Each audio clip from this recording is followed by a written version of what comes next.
Hello everyone. Welcome to the day 5 of Core Java. So today we will be starting with our next topic, methods in Java. So what are methods? So think of methods as building blocks in your Java program. So just as a block which tells you or helps you to create something. So a method also provides a set of instructions for performing a specific task in your program. So they help us perform specific tasks and make our code more organized. So why we use methods? So there are certain benefits of using methods. So the first benefit is reusability. So what does reusability means? It means we write once and then we can use that block of code anywhere in your code. So next benefit is organization. So what does organization means here? So organization means that method helps keep your code clean and organized. So instead of having a giant block of code, you break it into smaller manageable pieces. So next benefit is readability. So what is readability? Readability means the methods make it easier for you and others to understand the code. So these are the core benefits of methods. So that's why we use methods very commonly in our Java programs. So what is a basic structure of a method? So the basic structure of a method starts with a return type, then method name and the parameters. So we also specify a modifier before the return type, and this completes the basic structure of a method. So we will be learning more about what are modifiers in our later classes when we will be learning about the OOPS concept. So what does a basic modifier do? A basic modifier controls the access of your method in your program. Okay, so specifically we have four types of modifiers that are public, private, protected, and default. So we mention the modifier before our return type, and then that tells us about the access of our method throughout our Java program. So then we specify a return type. So what is a return type? Return type tells us that what our method returns. For example, it returns an int value, double value, or a void value. Void means our method doesn't return anything. So what then our next is method name. So what is a method name? Method name is a descriptive name which describes what our method is going to do. So generally we try to give a descriptive name to our method. We can give any name to our method, but generally we try to give a descriptive name so that it enhances readability to any other people who read the program. So next are parameters. So what are parameters? So parameters are the inputs that the method can take. So the method can accept certain parameters on which it will work and then return the result. So this is the basic structure of a method. Let's move forward. So this is an example of a method. So here we have first defined the modifier, which is public here. Then we have specified the return type, which is integer. Then we have wrote the name of the function, that is add. And then we have passed two parameters into it, int a and int b. And the program is returning the sum of a and b. As you can see, return. The return is the keyword, which is used to return the result of our function. And then we have returned the result of a and b addition. So now calling a method. So after creating a method, we have to call a method whenever required in our program. So for doing that, we call our method by its name by providing necessary parameters. So now as you can see in our add function, we specify two parameters int a and int b. So while calling our method, we just have to write the name of our method and then we have to pass the required parameters, that is 5 and 3, and then we have get the result in our result variable. So what does this do? We have called the add method and stored the result 8, which is the addition of 5 and 3, into the variable result. So now let's see a practical example of functions. So now let's create a function public which returns an int. Okay, let's create a function multiply. it adds two variables. It multiplies two numbers. So it returns the multiplication of two numbers here. So we have created a function here. So now we have to call that function. So till now, I have created a non-static function here in my class. So for calling a non-static function, I first have to create an object. So I will make you understand that what is the difference between static and non-static keyword in my later classes. So now let's create an object. So how do we create an object? We first write the name of our class, that is here practice data. Then we write a name of a variable, that is our reference variable. So let's take it A. And then we use the new operator for creating an object. And here we write the name of our class again and the parenthesis at the end. So now we have created an object of the class practice data. Now we will be using this object to call our multiply function. So how we'll be calling it? Let's store the result of a multiply function in a variable result. So we will be calling a dot multiply. As you can see, here it is showing us multiply function. So let's click enter. Now we have to pass two parameters that are, let's pass 4 and 10 here.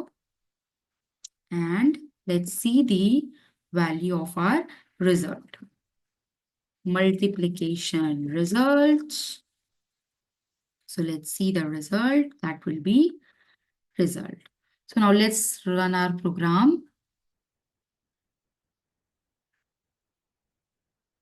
So here you can see we are getting the output multiplication result is equal to 40.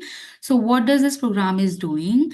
Our object A is calling the multiply method by passing the two parameters 4 and 10. The two parameters are then getting multiplied and the function is returning the output which is getting stored in the result variable. And when we are outputting the result, when we are outputting the result of our result variable, we are seeing that we got the result as multiplication result is equal to 40. So it is a very basic example of how we create a function and execute it in Java. So now let's move forward.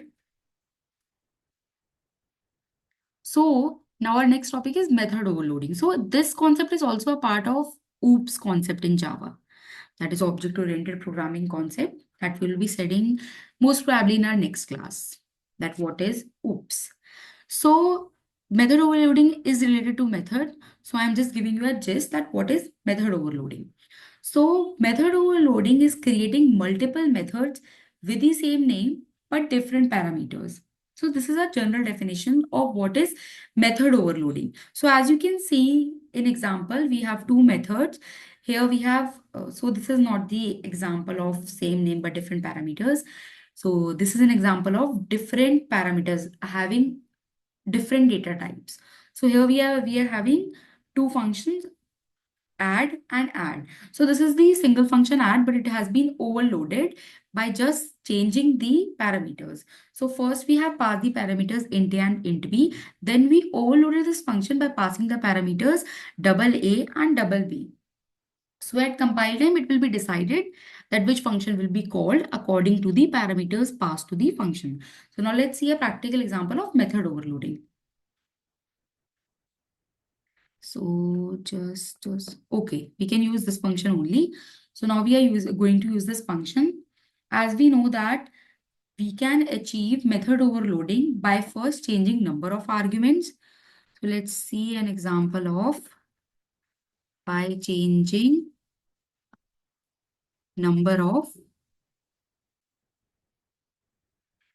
arguments. So how do we achieve method overloading? By changing the number of arguments. So we will be going to see that. So here we have passed two parameters into this function. Now we are going to change the number of parameters here. So now let's pass three parameters here. Okay, now I'm going to pass three parameters and now I'm going to return the multiplication of my three parameters. So now here I'm calling the a dot multiply function. So let's create another variable result2 where I'm going to call my other function 3 into 10 to 20. So now let's also print the value of my next function.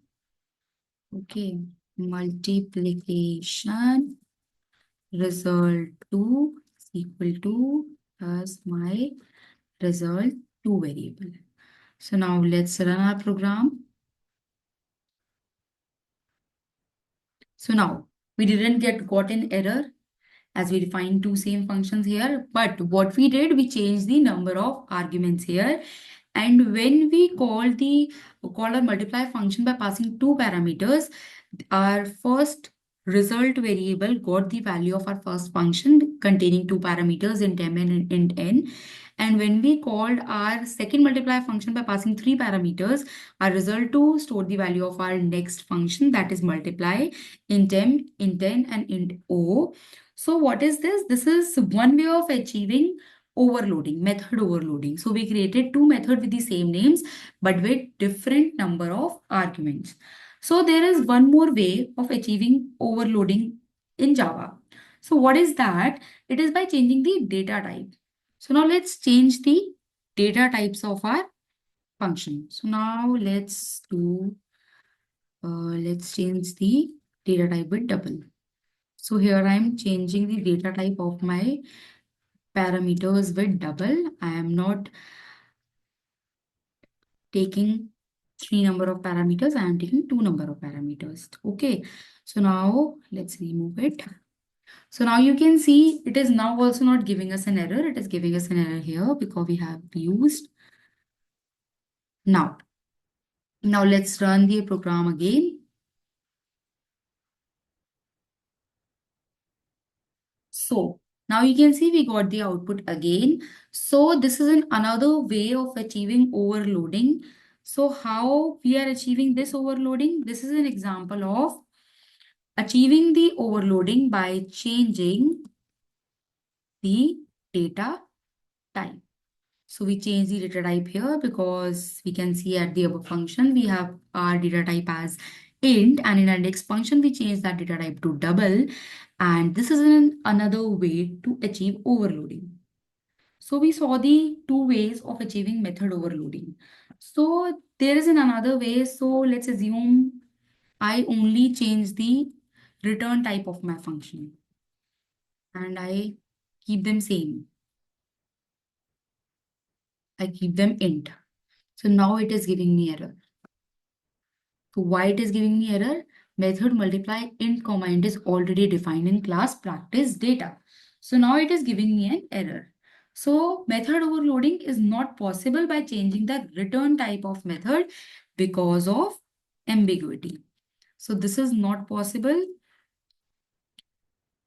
Method overloading is not possible by changing the return type of method.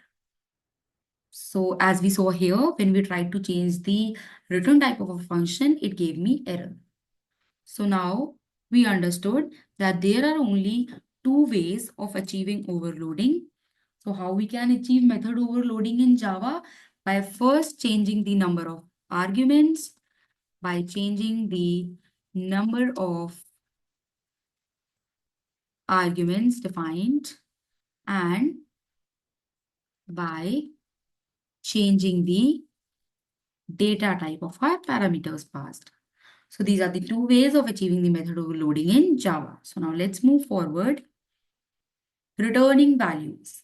So the method can send a result back to where it was called. So as we saw in our examples that we did, we returned a value. So how we returned a value? As we defined in our method parameter, first our modifier, then our return type, that is string here, then our function name, and then our parameters.